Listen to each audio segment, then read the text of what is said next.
కర్కాటక రాశి వారికి కేవలం శుక్రగ్రహం మాత్రమే భాగ్యస్థానంలో యోగిస్తోంది. ఏకాగ్రచిత్తంతో పనులు మొదలుపెట్టి సకాలంలో మీ కర్తవ్యాలను మీరు జాగ్రత్తగా పూర్తి చేయాలి.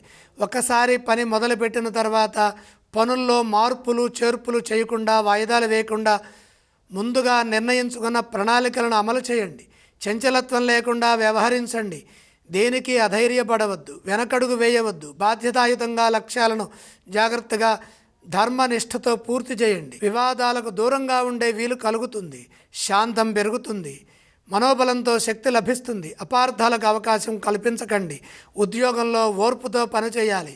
ఎవరు ఏమన్నా మనసుకు తీసుకోకుండా బాధ్యతలను దృష్టిలో పెట్టుకొని వ్యవహరించండి. ఇదే విధంగా వ్యాపారంలో కూడా లక్ష్యం సిద్ధించే వరకు శాంతంగా కృషిని కొనసాగించండి. ముఖ్య కార్యక్రమాల్లో ఆత్మవిశ్వాసం సర్వప్రధానమని గమనించండి. ఆర్థిక విషయాలు అనుకూలంగా ఉన్నాయి. భాగ్య శుక్రగ్రహం మేలు చేస్తుంది. అవసరాలకు సహకారం అందుతుంది. వారాంతంలో మంచి వార్త వింటారు.